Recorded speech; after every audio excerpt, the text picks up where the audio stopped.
Hai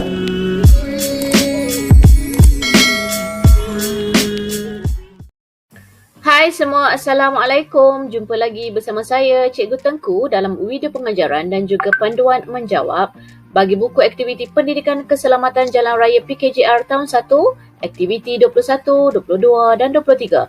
Cikgu gabungkan aktiviti 21, 22 dan 23 dalam satu video memandangkan ketiga-tiga aktiviti ini ialah berkenaan basikal. Baiklah murid-murid, ini ialah paparan buku aktiviti PKJR kamu muka surat 21.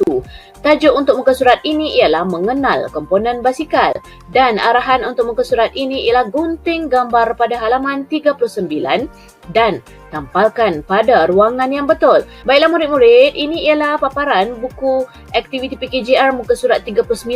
Kamu perlu potong setiap gambar yang ada pada aktiviti 21 muka surat 39 ini satu persatu sebagaimana contoh yang cikgu berikan ini. Potong satu persatu gambar tersebut untuk kita tampal pada buku aktiviti muka surat 21 tadi. Baiklah, kita lihat satu persatu tempat mana kita nak tampal gambar-gambar tadi. Baiklah, yang pertama yang cikgu bulatkan ini, apakah gambar yang sepatutnya ada pada bahagian yang cikgu bulatkan ini? Baiklah murid-murid, jika kita lihat anak panah yang diberikan menunjukkan apa? Jadi kita perhati betul-betul anak panah tersebut menunjukkan gambar loceng. Maka kita tampal gambar loceng tadi pada tempat kosong yang cikgu bulatkan tadi. Yang kedua, anak panah menunjukkan gambar lampu. Maka kita tampal lampu di sana. Seterusnya, anak panah menunjukkan gambar brake. Maka kita tampal gambar brake di situ.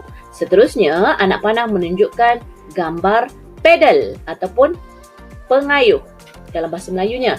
Jadi kita tampalkan gambar pengayuh di sana. Seterusnya, gambar tayar ataupun roda di sana. Kita tampallah gambar tayar di situ. Baiklah, murid-murid, kelima-lima gambar ini kamu perlu ingat dan tahu komponen-komponen ini kerana untuk aktiviti seterusnya masih berkisar tentang gambar-gambar yang sama. Loceng, brake, lampu, pengayuh dan juga tayar. Baiklah murid-murid, kita teruskan dengan aktiviti 22 muka surat 22.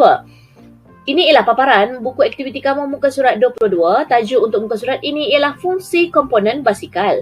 Dan arahan untuk muka surat ini ialah sebutkan komponen basikal dan fungsinya. Baiklah murid-murid, kita lihat satu persatu gambar yang cikgu berikan dalam bulatan ini, satu persatu dan komponen basikal beserta fungsinya. Yang pertama, baiklah, kita lihat yang dalam gambar yang cikgu berikan ini. Gambar yang pertama, brake. Fungsinya ialah memperlahankan dan memberhentikan basikal. Brake ialah bertujuan ataupun berfungsi untuk memperlahankan ataupun memberhentikan basikal. Seterusnya, gambar yang kedua, lampu. Lampu berfungsi untuk menyuluh jalan. Seterusnya, gambar yang ketiga, tayar. Tayar berfungsi untuk menggerakkan basikal. Kerana tiada tayar tak boleh gerak basikal. Ataupun tayar kempis pun tak boleh bergerak basikal. Begitulah keadaannya. Tayar berfungsi untuk menggerakkan basikal. Seterusnya, yang keempat, loceng. Loceng digunakan ataupun berfungsi untuk menarik perhatian orang lain kerana bunyinya kring-kring-kring itu boleh menarik perhatian orang untuk mengelakkan ke tepi ataupun untuk mengucapkan salam kepada orang dalam bentuk memberi loceng, kring-kring-kring. Kita orang pun angkat tangan macam tu. Itu salah satu contoh menarik perhatian orang lain. Dan yang terakhir, pengayuh. Pengayuh berfungsi untuk mengayuh basikal.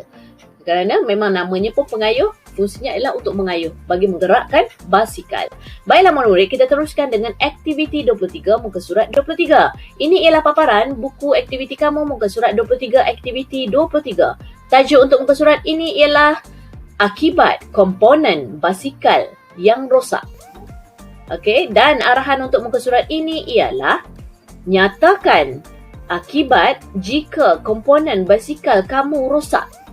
Dia sebut kat situ, nyatakan jika komponen basikal kamu rosak. Baiklah, kita lihat yang pertama, brake. Jika komponen brake rosak, apa yang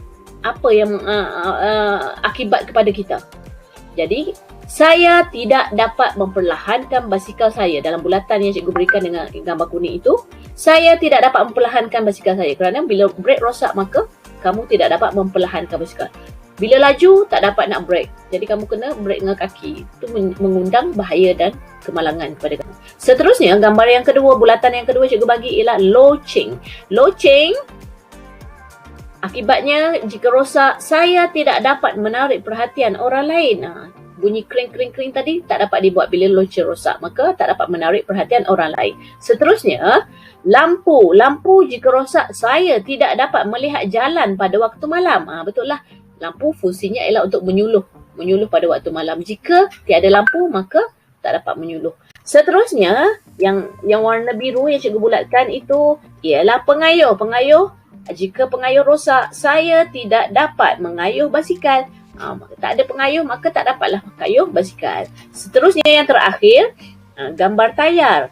Jika tayar rosak, apa akibatnya? Akibatnya saya perlu menolak basikal. Tak dapat nak naik. Jika tayar rosak, tak dapat nak naik basikal tu.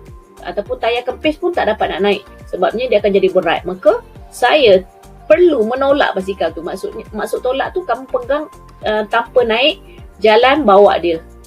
Itu. Perlu menolak basikal tersebut. Ya, baik. Sampai di situ saja. Semoga bermanfaat. Jika ada sebarang soalan boleh tinggalkan di bahagian komen. Jumpa lagi. Bye. Assalamualaikum. Thank you.